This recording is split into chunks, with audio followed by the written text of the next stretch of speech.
Listen, Section 1. You will hear a man phoning a woman about an advertisement he has seen in the paper for some furniture. First, you have some time to look at questions 1 to 5 on page 9.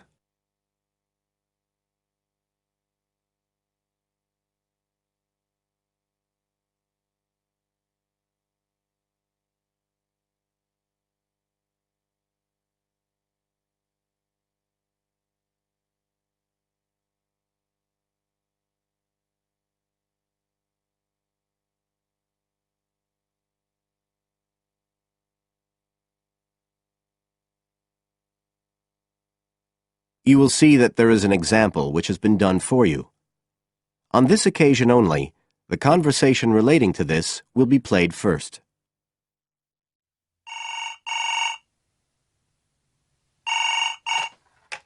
Hello? Oh, hello. I'm ringing about the advertisement in yesterday's newspaper. The one for the bookcases.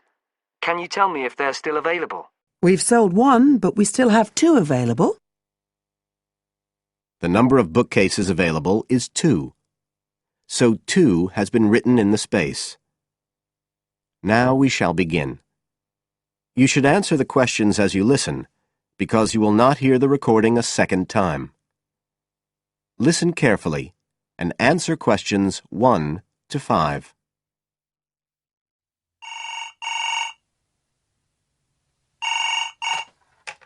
Hello?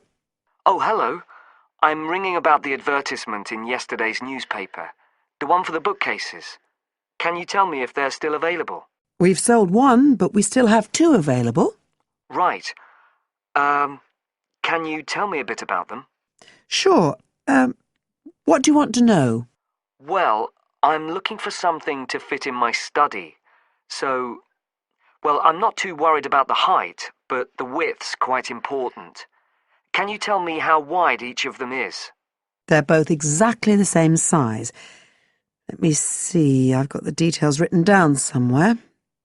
Yes, so they're both 75 centimetres wide and 180 centimetres high. Okay, fine. That should fit in okay. And I don't want anything that looks too severe. Not made of metal, for example. I was really looking for something made of wood. That's all right. They are, both of them. So, are they both the same price as well? No, the first bookcase is quite a bit cheaper. It's just £15. We paid £60 for it just 5 years ago, so it's very good value. It's in perfectly good condition. Well, they're both in very good condition, in fact. But the first one isn't the same quality as the other one.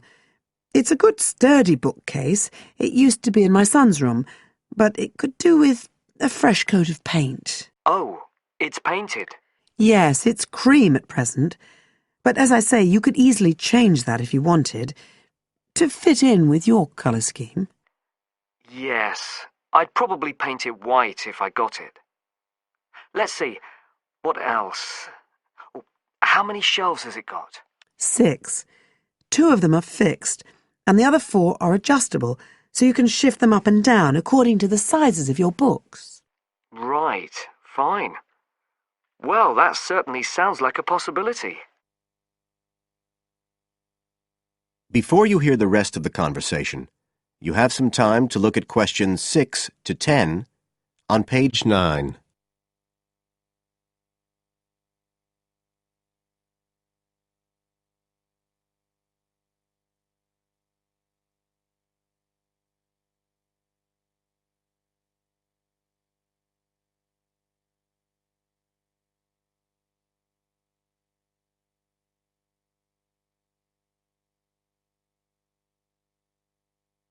Now listen and answer questions 6 to 10. But the second one's a lovely bookcase too. That's not painted, it's just the natural wood colour, dark brown. It was my grandmother's, and I think she bought it sometime in the 1930s, so I'd say it must be getting on for 80 years old, so it's very good quality. They don't make them like that nowadays. And you said it's the same dimensions as the first one? Yes, and it's got the 6 shelves, but it also has a cupboard at the bottom that's really useful for keeping odds and ends in. Right. Oh, and I nearly forgot to say, The other thing about it is it's got glass doors, so the books are all kept out of the dust. So it's really good value for the money. I'm really sorry to be selling it, but we just don't have the room for it. So what are you asking for that one? £95. It's quite a bit more, but it's a lovely piece of furniture. A real heirloom. Yes. All the same, it's a lot more than I wanted to pay. I didn't really want to go above 30 or 40. Anyway, the first one sounds fine for what I need. Just as you like. So, is it all right if I come round and have a look this evening? Then, if it's okay, I can take it away with me. Of course. So you'll be coming by car, will you? I've got a friend with a van, so I'll get him to bring me round. If you can just give me the details of where you live. Sure. I'm Mrs. Blake. Blake. That's right. And the address is 41 Oak Rise. That's in Stanton. Okay, so I'll be coming from the town centre. Can you give me an idea of where you are? Yes. You know the road that goes out towards the university? Yes. Well, you take that road and you go on till you get to a roundabout. Go straight on, then Oak Rise is the first road to the right. Out towards the university, past the roundabout, first left. First right. And we're at the end of the road. Got it. So I'll be round at about 7, if that's all right. Oh, and my name's Connor. Connor Field. Fine. I'll see you then, Connor. Goodbye. Goodbye. That is the end of section 1. You now have half a minute to check your answers.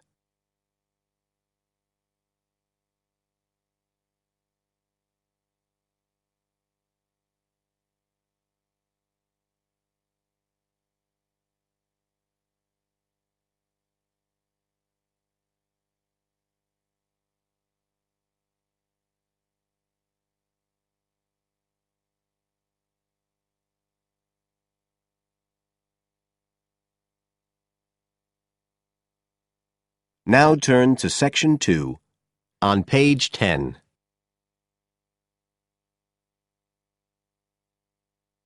Section 2. You will hear a talk on New Zealand radio about an art sale which is being held to raise money for charity. First, you have some time to look at questions 11 to 13 on page 10.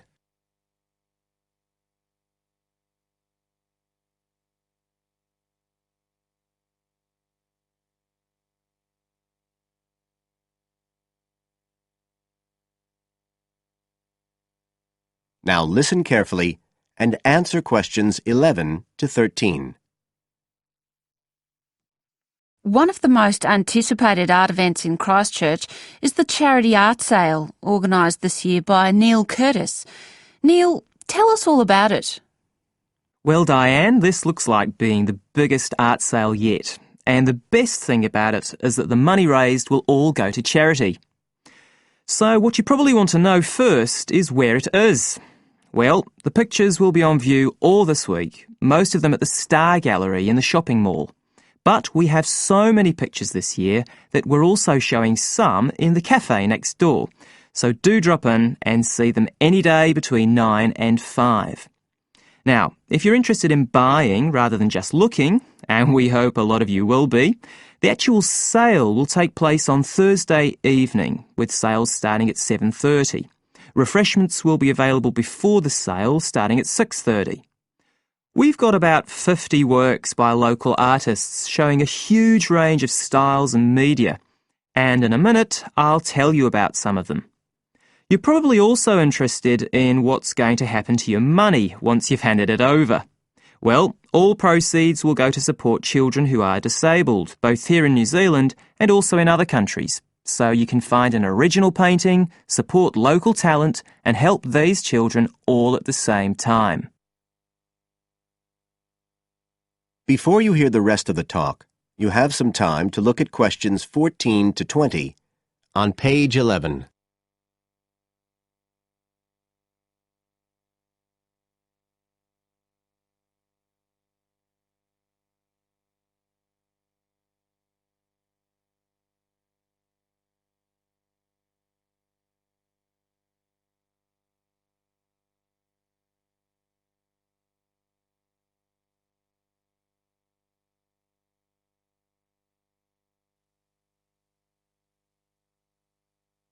Now listen and answer questions 14 to 20. Now, let me tell you a bit about some of the artists who have kindly agreed to donate their pictures to the charity art sale. One of them is Don Studley, who has a special interest in the art sale because his 5-year-old daughter was born with a serious back problem. After an operation earlier this year, she's now doing fine, but Don says he wants to offer something to help other less fortunate children. Don is totally self-taught and says he's passionate about painting. His paintings depict some of our New Zealand birds in their natural habitats. One relative newcomer to New Zealand is James Chang, who came here from Taiwan 9 years ago at the age of 56. Mr. Chang had 13 exhibitions in Taiwan before he came to live here in Christchurch, so he's a well-established artist, and art has been a lifelong passion for him. His paintings are certainly worth looking at. If you like abstract pictures with strong colour schemes, you'll love them. Natalie Stevens was born in New Zealand, but has exhibited in China, Australia and Spain. As well as being an artist, she's a website designer. She believes art should be universal, and her paintings use soft colours and a mixture of media. Most of her pictures are portraits, so watch out, some of them may even be friends of yours. And then we have Christine Shin from Korea. Christine only started to learn English 2 years ago when she arrived in New Zealand, but she's been painting professionally for over 10 years, and she sure knows how to communicate strong messages through the universal language of art. She usually works from photographs and paints delicate watercolours, which combine traditional Asian influences with New Zealand landscapes, giving a very special view of our local scenery. Well, that's all I have time to tell you now, but as well as these 4, there are many other artists whose work will be on sale, so do come along on Thursday. We accept cheques, credit cards or cash. And remember, even if you don't buy a picture, you can always make a donation. That is the end of Section 2. You now have half a minute to check your answers.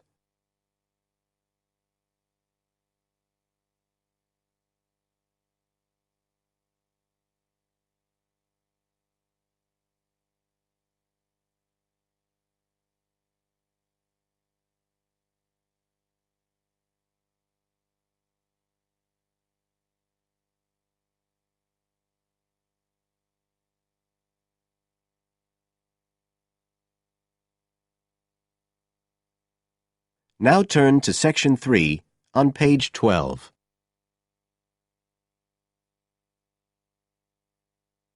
Section 3. You will hear 2 students discussing a project they have to do as part of a literature course on great books. First, you have some time to look at questions 21 to 25 on page 12.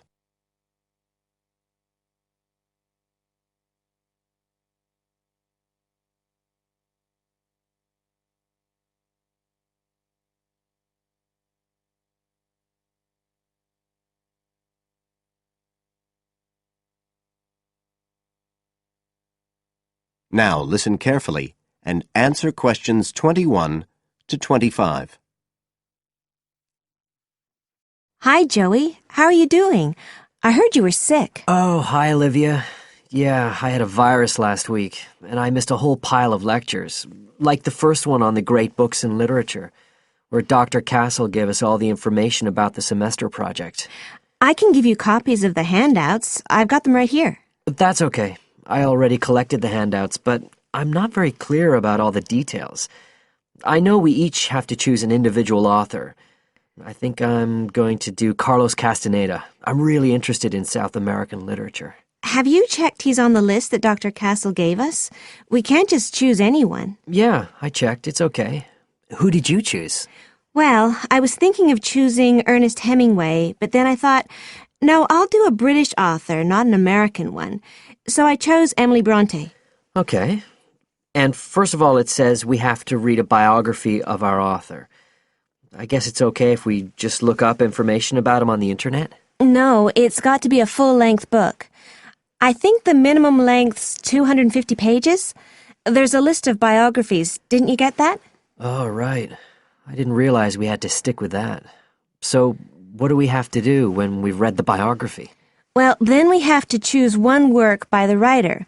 Again, it's got to be something quite long. We can't just read a short story. But I guess a collection of short stories would be okay? Yes, or even a collection of poems, they said. But I think most people are doing novels. I'm going to do Wuthering Heights. I've read it before, but I really want to read it again now I've found out more about the writer.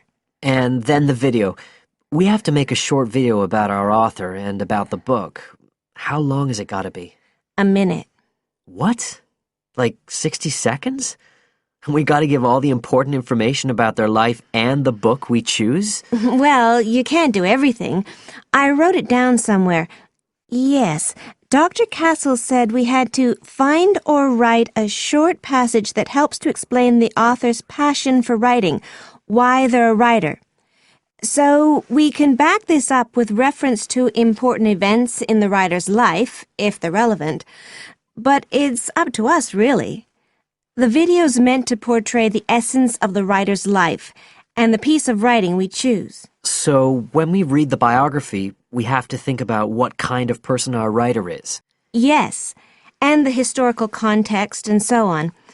So for my writer, Emily Bronte, the biography gave a really strong impression of the place where she lived and the countryside around. Right. I'm beginning to get the idea. Before you hear the rest of the talk, you have some time to look at questions 26 to 30 on page 13.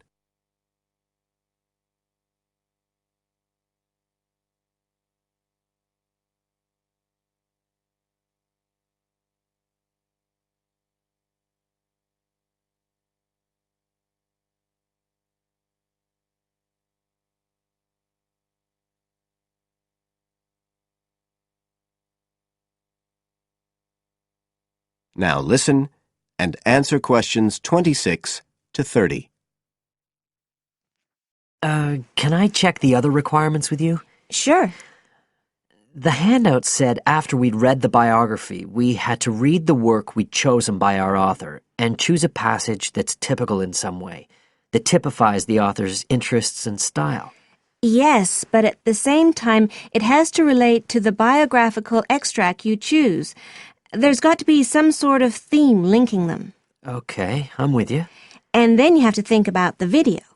So are we meant to dramatize the scene we choose? I guess we could, but there's not a lot of time for that. I think it's more how we can use things like sound effects to create the atmosphere, the feeling we want. And presumably visuals as well? Yeah, of course. I mean, I suppose that's the whole point of making a video. But whatever we use has to be historically in keeping with the author.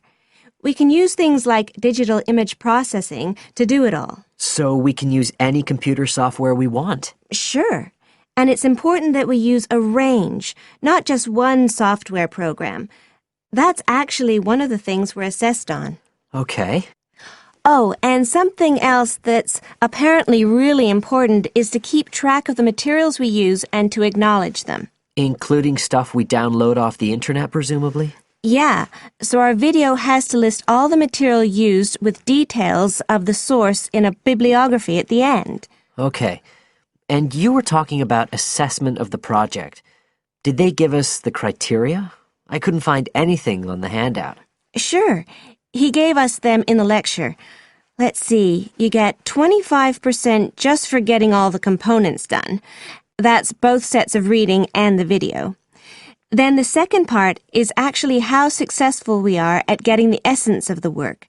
They call that content, and that counts for 50%. Then the last 25% is on the video itself, the artistic and technical side. Great. Well, that sounds a lot of work, but a whole lot better than just handing in a paper. Thanks a lot, Olivia. You're welcome. That is the end of section 3. You now have half a minute to check your answers.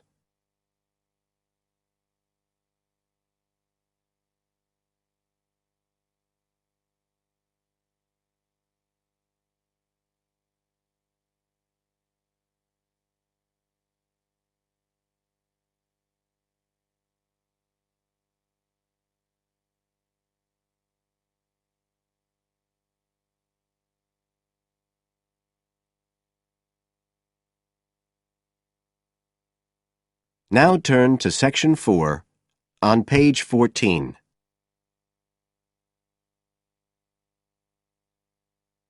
Section 4. You will hear a speaker giving a talk about some recent research about unusual life forms. First, you have some time to look at questions 31 to 40 on pages 14 and 15.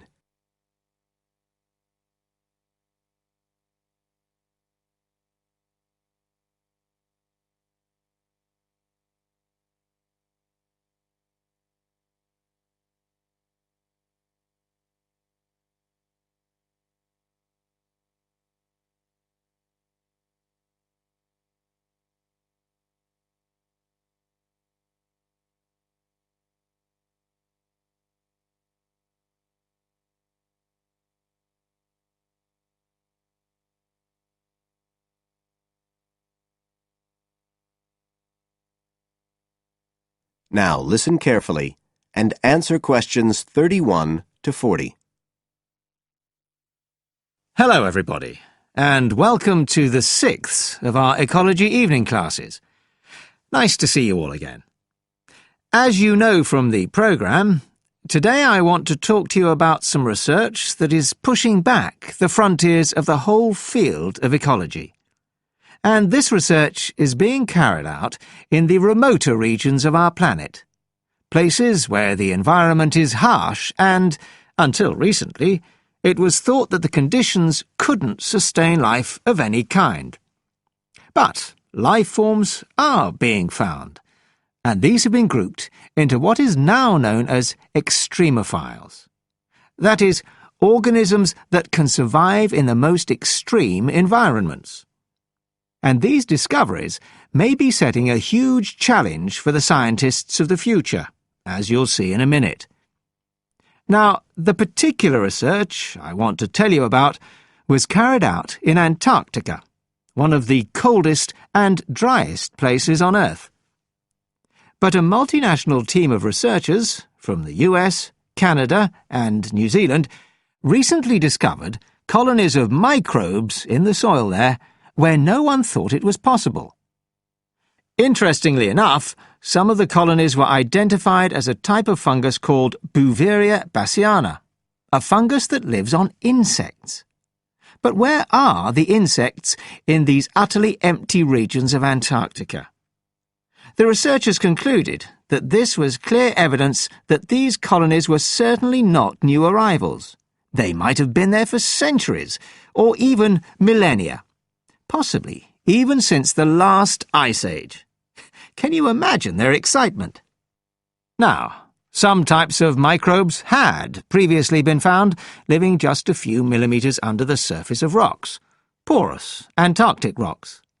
But this was the first time that living colonies had been found surviving, relatively deeply in the soil itself, several centimetres down, in fact.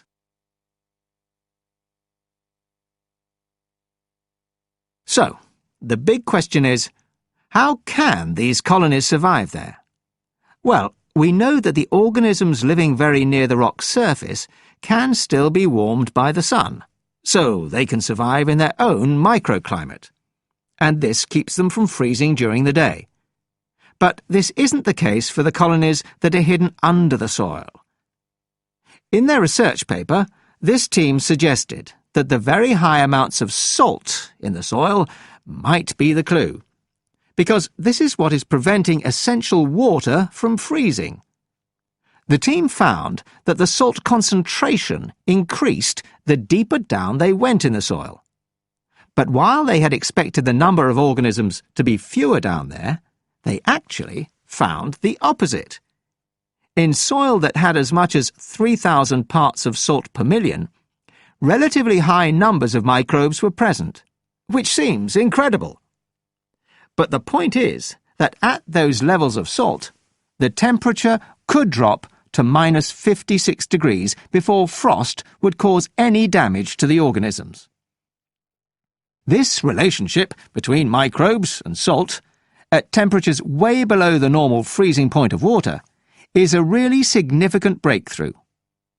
As you all know, life is dependent on the availability of water in liquid form, and the role of salt at very low temperatures could be the key to survival in these kinds of conditions. Now, the process at work here is called supercooling, and that's usually written as one word, but it isn't really understood as yet, so there's a lot more for researchers to work on. However, the fact that this process occurs naturally in Antarctica may suggest that it might occur in other places with similar conditions, including on our neighbouring planet, Mars. So, you can start to see the wider implications of this kind of research. In short, it appears to support the growing belief that extraterrestrial life might be able to survive the dry, cold conditions on other planets after all. Not only does this research produce evidence that life is possible there, it's also informing scientists of the locations where it might be found. So all of this might have great significance for future unmanned space missions. One specialist on Mars confirms the importance of the interaction. That is the end of Section 4. You now have half a minute to check your answers.